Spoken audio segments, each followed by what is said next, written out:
Jacques Fournier, bonjour. Bonjour. Donc vous nous recevez à la Maison de la Poésie pour nous parler de la nouvelle programmation pour cette nouvelle saison 2013-2014, donc 12e saison. Ouais. Quels sont les faits marquants? Alors, il y a les rendez-vous que l'on va retrouver depuis quelques années déjà, le lancement de saison le 21 septembre avec une action un peu particulière qui sera un bal poétique. Le festival Poésie Yvelines, la semaine des poètes, avec le soutien du Conseil général. Donc là, c'est la 10e édition. Donc on marque le coup en invitant tous les lauréats des prix Poésie Yvelines et Poésie Yvelines des collégiens, donc sur tout le département pendant 10 jours. Et à la Maison de la Poésie, justement, on rendra hommage à Jean Rousselot, qui aurait eu 100 ans cette année. Le Vig qui est décédé et Pierre Garnier qui ne peut pas venir puisqu'il est assez âgé. Voilà, mais tout le reste se passera dans tout le département. On est à Mantes-la-Jolie, on sera à la ferme de Bel-et-Bas, on sera à Chevreuse, etc. Donc c'est une collaboration avec habituelle, avec des dizaines de collaborateurs des communes. On rendra hommage à Jean Cocteau pour le 50e anniversaire de sa disparition, puisqu'on fera avec une lecture que j'ai proposée par la compagnie PNVV, le lancement des manifestations de Maison Lafitte où est né Cocteau. Hommage à Cocteau, donc avec cette lecture le 12 octobre. Voilà, donc on est vraiment un petit peu partout, mais ça c'est une habitude sur Poésie Yvelines. D'accord. Et dans les habitudes, on a aussi le Printemps des poètes. Voilà, le Printemps des poètes, c'est une année paire, donc c'est je dirais un simple Printemps des poètes, mais qui commencera quand même le 3 mars, se terminera ça doit être le 29 ou 30 mars, je ne sais même plus, tellement il y aura de manifestations, quasiment un jour sur deux. On aura des lectures, des rencontres, des spectacles. Là encore, une grosse collaboration avec les partenaires du territoire de Saint-Quentin cette fois-ci, la ferme de Bel-et-Bas, la scène nationale, les médiathèques, etc. Donc voilà, on essaye d'être encore et toujours présent sur ce territoire.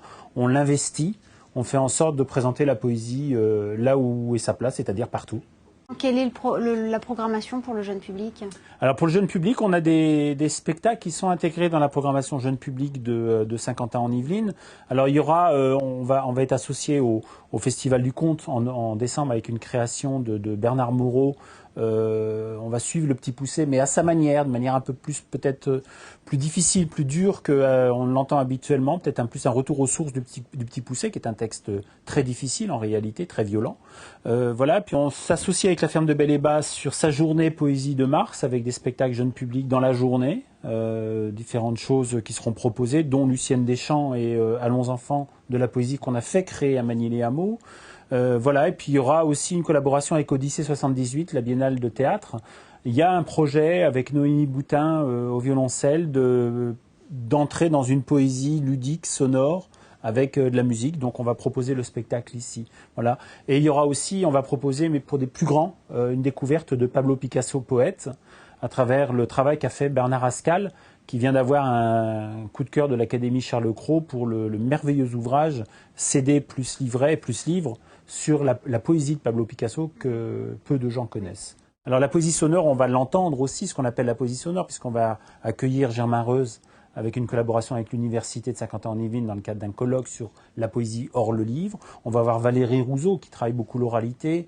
On va avoir comme ça on va retrouver Frédéric Wolf-Michaud pour le 3e volet de son Ainsi des bribes, cette fois-ci avec des textes de Jacques Darras, d'Homère et de Dante.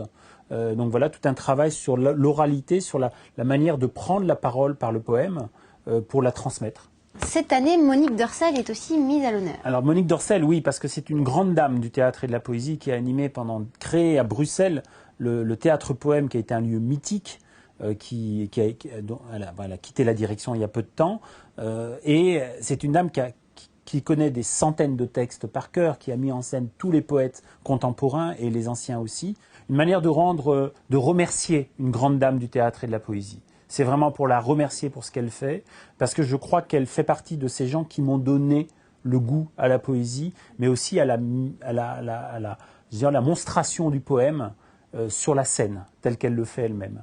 On note aussi quelques nouveautés, notamment les jeudis de Bérénice. Ah oui, ça c'est une nouveauté. Qui est Bérénice ? Alors Bérénice, elle est un peu connue des gens de la Maison de la Poésie parce qu'elle a déjà intervenu ici.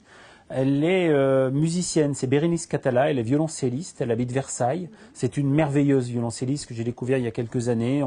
On a commencé à collaborer sur le festival Poésie Yvelines. Et puis, voilà, je lui ai lancé un pari. Je lui ai dit, écoute, j'ai envie que tu entres dans la programmation, mais en étant programmatrice. C'est-à-dire, je te propose, un jeudi par mois, de donner rendez-vous aux habitants de Saint-Quentin-en-Yvelines et des environs, ici à la Maison de la Poésie, avec ton choix de musiciens et ton choix d'auteurs, de comédiens ou de poètes invités. Donc une fois par mois, le deuxième jeudi du mois, à partir de janvier, même le 8 mai, puisqu'au mai ça tombe, voilà, même un jour férié, on prend le risque. Elle a invité un musicien ou une musicienne, un comédien, une comédienne, enfin voilà, elle a fait sa programmation. C'est un pari que je lui ai fait, elle a relevé le défi et je trouve ça merveilleux de travailler avec elle.